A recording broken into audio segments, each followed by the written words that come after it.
Radio d'idées, la web radio culture et territoire à Lormont.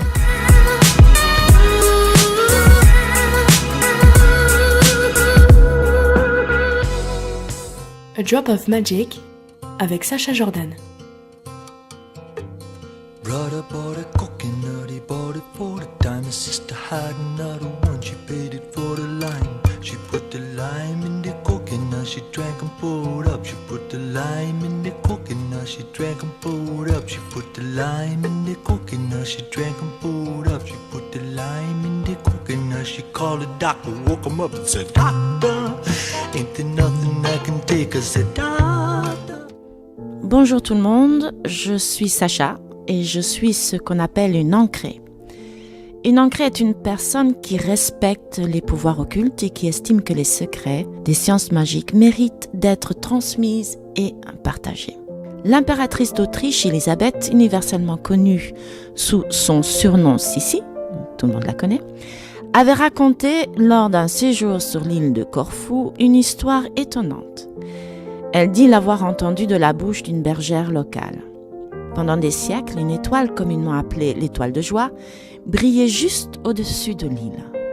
Cette étoile avait le pouvoir de réaliser les rêves les plus fous.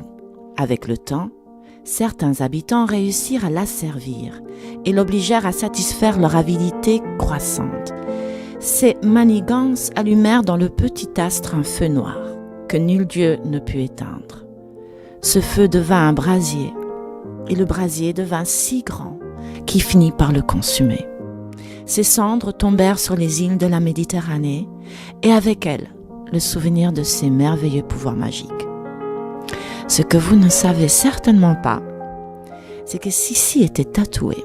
Elle portait sur son épaule le symbole de l'encre, le symbole de la force. Car comme tout le monde le sait, les ancres immobilisent les navires, même dans les conditions les plus orageuses. Conditions dans lesquelles se trouvent souvent les sciences magiques, décriées et persécutées par nos polytechniciens modernes. Mais, voyez-vous, il y aura toujours des personnes qui, comme les ancres, protègent les connaissances secrètes et les gardent en lieu sûr. Maîtriser ces connaissances magiques vous permet d'avoir une influence positive ou négative sur votre environnement, sur les autres et sur vous-même, bien sûr. Au cours de mes chroniques, nous allons aborder le monde de la magie d'une manière nouvelle. Et nous allons nous intéresser à des sujets tels que l'âge, avec le vieillissement et le rajeunissement, l'amour, la fidélité et l'infidélité, l'environnement, ou plutôt votre environnement, le facteur chance, votre fortune, votre travail et le plus important, votre bien-être. Bref, tous les sujets du quotidien. Le monde de la magie est si vaste qu'il m'est impossible de vous montrer toute sa diversité, toute sa beauté, tout son potentiel et toute sa puissance. Mais ce n'est pas grave. Vous allez voir que le monde n'est pas tel qu'on vous l'enseigne. Notre planète vous apparaîtra de plus en plus complexe, énigmatique, et vous comprendrez que la vérité n'est jamais complètement perceptible.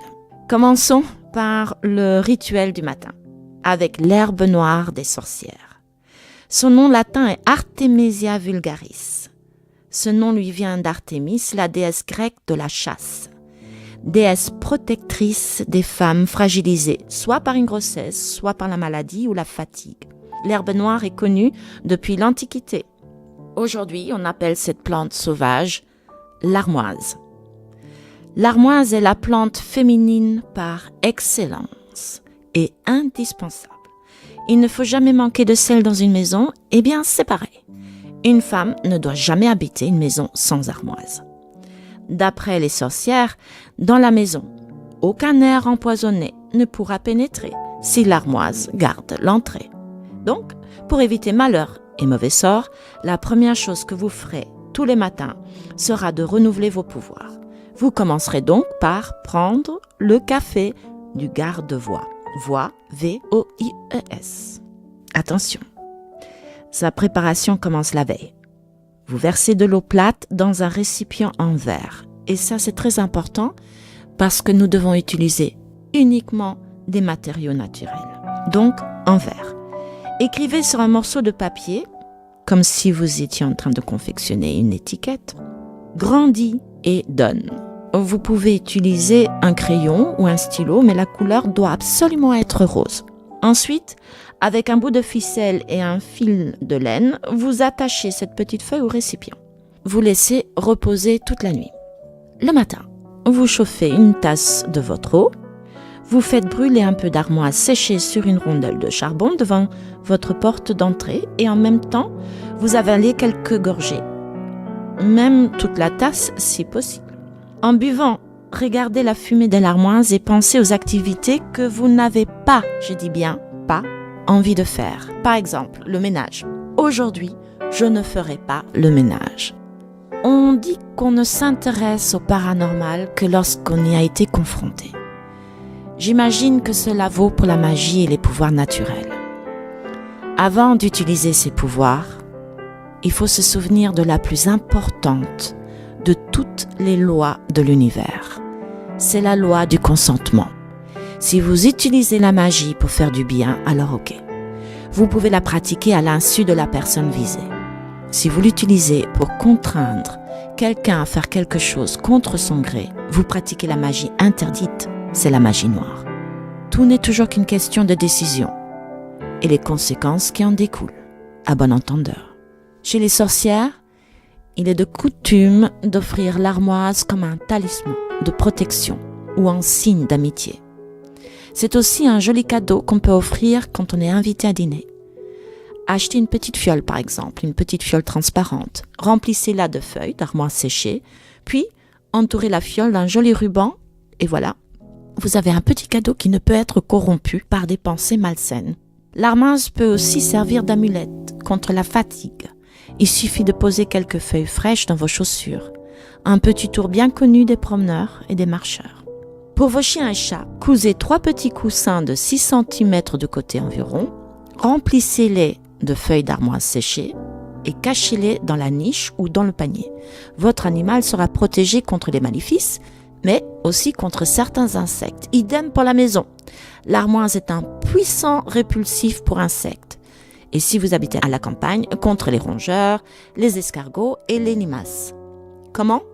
Laissez macérer les feuilles d'armoise dans un fond d'eau jusqu'à ce qu'elles soient fermentées. Ça prend à peu près 4 à 5 jours. Puis, déposez une cuillerée du macérat dans les différents coins de votre habitation. Maintenant, si la vigueur de votre amant a disparu sans aucune explication médicale, je vous propose un petit rituel qui va lui permettre de la retrouver. Ce que vous allez faire, attendez la lune montante et j'insiste, attendez la lune montante, c'est très important. Puis, placez discrètement quelques feuilles d'armoise sous son matelas. C'est aussi simple que ça et à utiliser au gré de vos envies, bien sûr. Sinon, vous pouvez aussi concocter un gratin de céleri. Ce n'est pas de la magie, mais c'est efficace. Dixit Madame de Sévigné. Passons à autre chose. Si parce que vous êtes marqué par la fatigue, vos charmes naturels ne séduisent plus votre amoureux, alors utilisez des charmes surnaturels. Comment ? Avant d'aller vous coucher, nettoyez votre visage avec l'eau consacrée la veille pour le café du garde-voie. J'en ai parlé au début de la chronique. Mélangez une cuillerée d'huile d'amande avec un comprimé de vitamine E, que vous écrasez bien sûr, et que vous trouverez dans les magasins bio. Appliquez et massez sur votre peau propre et sèche en faisant des petits cercles.